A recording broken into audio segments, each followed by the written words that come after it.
അസ്സലാമലൈക്കും. നമുക്ക് ഇന്ന് ഒരു ബീറ്റ്റൂട്ട് അച്ചാറാണ് നോക്കണത്. ഒരു 100 ഗ്രാമുള്ള ഒരു ബീറ്റ്റൂട്ട് എടുത്തിട്ടുണ്ടായിരുന്നു ഞാൻ. ഒരുവിധം ഇടത്തരം ബീറ്റ്റൂട്ട്. അത് നന്നാക്കി എടുത്ത് ചെറുതായിട്ട് അരിഞ്ഞ് വെച്ച് ചട്ടിയിൽ നെല്ലെണ്ണ വെച്ച് ഇഞ്ചി, വെളുത്തുള്ളി, പച്ചമുളക് എല്ലാം കൂടി ഇട്ട് മൂപ്പിച്ച് മുളക് പൊടി, കാശ്മീരി ചില്ലിപ്പൊടിയാണ് നമ്മൾ ഇട്ടേക്കുന്നത്. അതിട്ട് നല്ലോണം മൂപ്പിക്കണം. അതെല്ലാം മൂത്ത് കരി മസാല പെരുംജീരകം, മഞ്ഞൾപ്പൊടി അതൊക്കെ ഇട്ടണം. കുരുമുളക് പൊടി കുറച്ചിടണം. അതൊക്കെ ഇട്ട് മൂത്ത് വരുമ്പോൾ നമുക്ക് ബീറ്റ്റൂട്ട് ഇടണം. ബീറ്റ്റൂട്ട് നല്ലോണം ഇട്ട് ഇളക്കി മൊരിഞ്ഞ് നല്ല മുക്കാൽ ഭാഗം വേവാകുമ്പോൾ നമുക്ക് ഇതിൽ ഇതാക്കണം.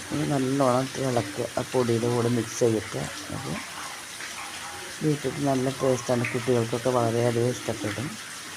പാകത്തിന് ഉപ്പിടുക, മഞ്ഞൾപ്പൊടി ഇട്ട് ഇളക്കണം. വേണ്ടാന്ന് പറഞ്ഞ കുട്ടികൾ വരെ ഈ അച്ചാർ കഴിക്കും. അത്രയും ടേസ്റ്റ് ഉണ്ട് നമുക്കിത്. നല്ല സ്വാദാണ്. കുറുതായി വരുമ്പോൾ നമുക്ക് വിനീഗർ കഴിക്കുക. വിനീഗർ ഒരു 200 വിനീഗർ കഴിച്ചാൽ മതി. എന്നിട്ട് അത് നല്ലോണം മിക്സ് ആക്കിയിട്ട് ഇളച്ച് നല്ലൊരുവിധം കുറുതായി വരുമ്പോൾ പാകമായിട്ടുണ്ടാകും. നമുക്ക് എടുത്ത് ആ സ്റ്റവ് ഓഫാക്കാം. ചൂടാകുമ്പോൾ നമുക്കൊരു പാത്രത്തിൽ പാർക്കാം. നമ്മുടെ ബീറ്റ്റൂട്ട് അച്ചാർ ഒരു 300 ഗ്രാമാണ് ഈ ബോക്സിൽ